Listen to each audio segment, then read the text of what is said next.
What's good, everybody? It's your boy Elevated Chillz here again with another scary story to tell in the dark. This scary story is titled Dancing Skeleton. The Dancing Skeleton is a scary story for kids. It is also known as Aaron Kelly's Bones and Dead Aaron. It is based on an old African American tale from Charleston. A version of this story has appeared in Scary Stories to Tell in the Dark. Aaron Kelly was dead. There wasn't anything anybody could do about it, and to tell the truth, nobody much cared. Aaron had been so mean and unpleasant in his life that folks were glad to see him go.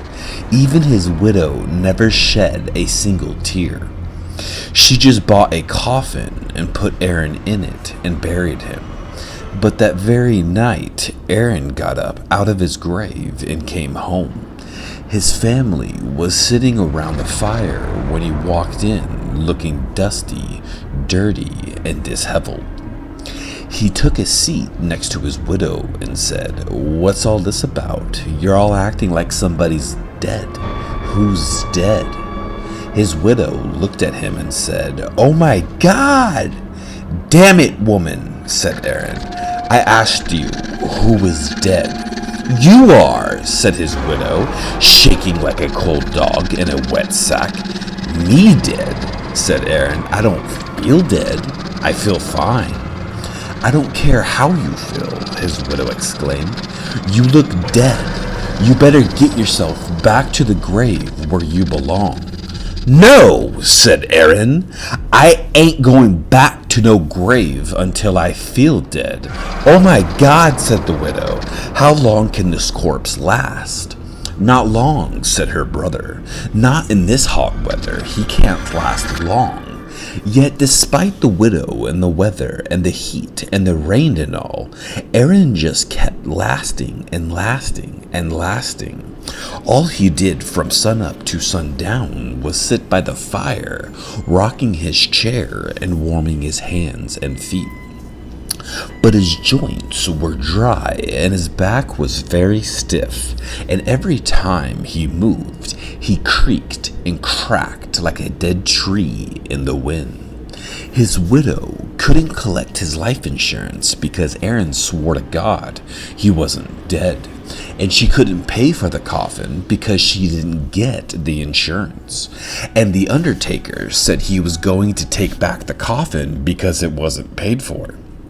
The widow told all this to Aaron, but Aaron didn't care. "Don't you miss me?" he asked. "Miss you," said his wife. "How am I going to miss you? I ain't had no chance to miss you yet. You ain't gone." One night, the best fiddler in town came to the court widow. He had heard that Aaron was dead and he wanted to marry her.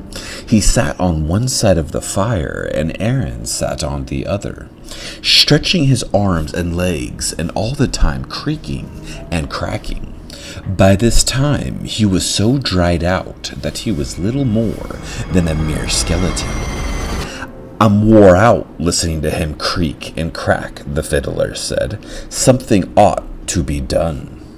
"How long do we got to put up with this dead corpse?" the widow asked. "How long do we got to wait until he molders? How long do we have to sit in front of this fire, you and me and him?"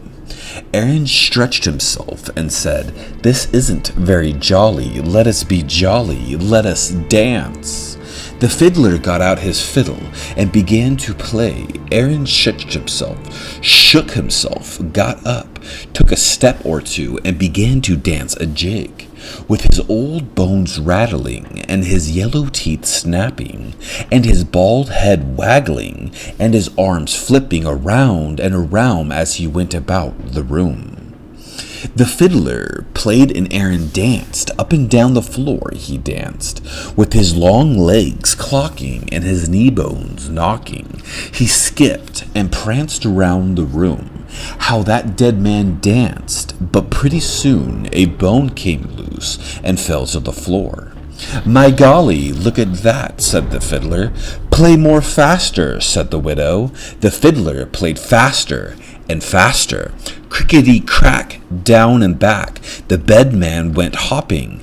Every time he jumped, he cracked, and every time he cracked, another dry bone dropped on the floor. This way that the pieces were just dropping. Play, man, play, cried the widow. The fiddler fiddled faster. Dead Aaron danced, and all the time he danced, the bones kept dropping, until all at once Aaron crumbled and fell apart. His rib bones rolled around on the floor, and there dead Aaron lay, just a heap of bones on the floor. All that was left was his bald head bone, and it danced by itself in the middle of the floor, grinning at the fiddler and cracking its teeth. That head kept dancing, bop and bop, bop.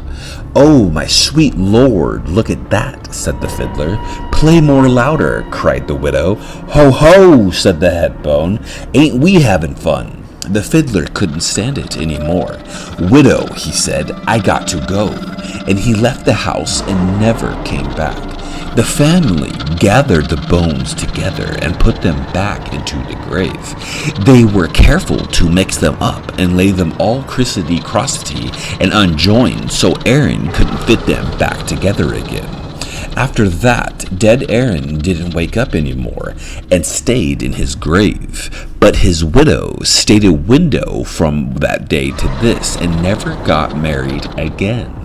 That dancing skeleton and his dead head spoiled the romance.